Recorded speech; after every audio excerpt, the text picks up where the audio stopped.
But I wanted to do a video today that's kind of a follow-up video to a couple that I did last week on the backhand slice. And I want to clarify a couple of things so that there's no misinterpretation, nothing can be misconstrued, and you know exactly what I am saying and what I'm advocating, and more importantly, what I'm not advocating.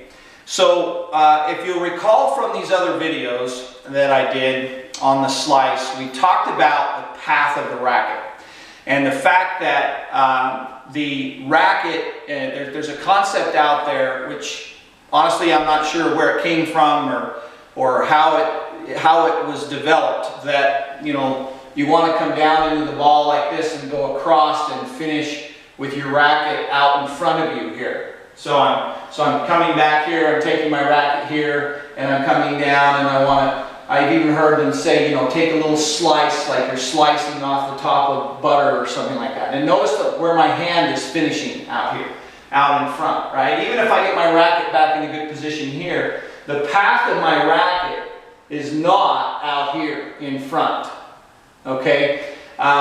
If you'll watch the pros, you'll see very, very clearly that absolutely never happens.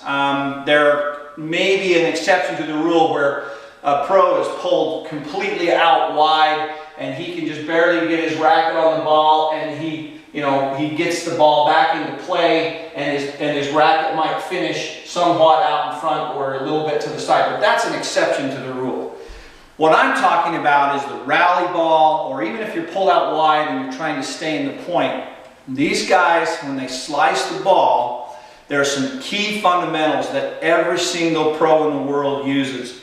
Now, you will see different variations of backswing. You'll see different variations of how they prepare their wrist, but all of them at impact are almost identical, whether it's a low slice, a low ball, or a mid-height ball. Contact and path of the racket is identical across the board with every pro out there. They're key concepts. So what are those concepts? First of all, what we want to talk about is back to this idea. First of all, continental grip. I advocate the continental grip, and if you're in Europe, the chopper grip, it's sometimes called, is the best for the serve, the best for the slice, the best for the volley. Okay? So once we have that continental grip, what we want to do is preparing the racket. When we take the racket back, now the pros will, have different variations where they take the racket back. What I advocate is just make sure you get a good shoulder turn, okay? But you're not taking the racket clear back to where you're going to swing from initially, okay? So some of the pros will get maybe about to here. But two things to notice here. One, my wrist is cocked up like this, okay? And number two, my wrist is slightly rotated forward. Okay, now you can hit the slice with your wrist flat if you want, that's fine.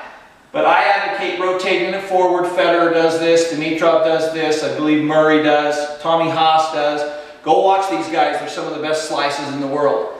That doesn't mean that you can't do it with your wrist more flat, but the concept is the same. So here's the key concept.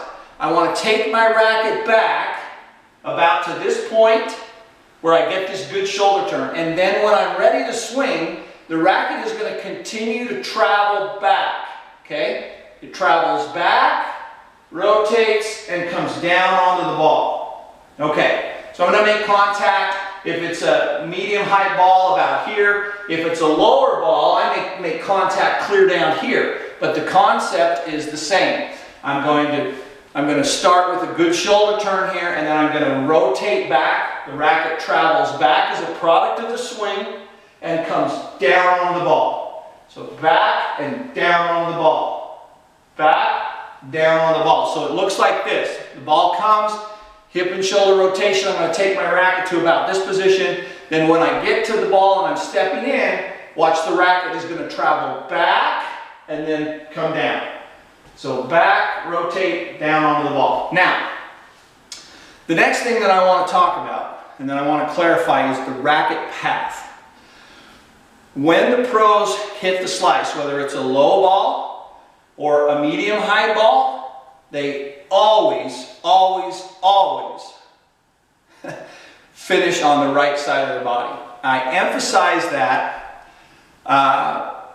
because I hear all the time the slice being taught, you know, taking my racket and finishing out here, out in front, and they want my racket to travel out in front of me. When in reality, if you watch any pro in the world, you'll see different variations of, you know, where they make contact with the ball depending on the height of the ball. But every single one of them will come like this, they'll come down into the ball, and they're going to come down and through this way, and they finish over on the right side of their body. Sometimes higher, sometimes lower, but it's always on the right side of the body. Okay? Now, here's the reason why this is so confusing. Intuitively, you think, oh, if I'm going to come down and across, I'm going to put side spin only on the ball. But the thing we have to remember is that the ball is only on the strings for less than 4/1000ths of a second. So when I take my racket back, and now I'm going to be hitting this way now. When I take my racket back here like this, and I come down into the ball, you got to remember that I'm traveling. So I rotate down and make contact here. Right? I'm traveling not only down, but I'm also traveling forward. The racket is going from this position down, but it's also going forward. And that's what puts the power and the pace behind the ball. And remember that when I get to this position and I come down into the ball and I make contact, when I get to here, the ball's gone. The ball is completely gone. And notice that when I made contact, my racket was traveling towards my target. Towards my target. If it's down low, it's the same thing. It's still traveling towards my target. And then after I make contact, then my racket can finish clear up high or finish down low like Federer does a lot of the time. Doesn't matter, but the ball's gone. The reason why it's a penetrating shot, even though I've come down and across, is because the ball is only on my strings for less than 4/1000ths of a second. And when I came into the ball, I was moving this way towards my target. So let me do this in slow motion. So I'm taking my racket back and I'm coming down into the ball. I rotate, right? Take it back, rotate, come down in the ball. I make contact here, right? And once I've made contact and I continue down and through like this, remember, right there, the ball's gone. And then I can come through and finish, and it doesn't matter whether I finish down low, doesn't matter whether I come down and finish up here, doesn't matter, because the ball is gone. What matters is that I get this nice rotation back to create more, you're loading the energy. When you take your racket back to this position here, and then release it back further, and then drop it down onto the ball, and just let it go. Just let it go, and you squeeze just enough to maintain racket control. Now, I'm not advocating dropping your wrist down like this. Let me be very clear about that. What I am advocating is coming in, so when you make contact, your wrist would look about like this, or maybe like that. But then down and through, and hold that pose on that right side of your body.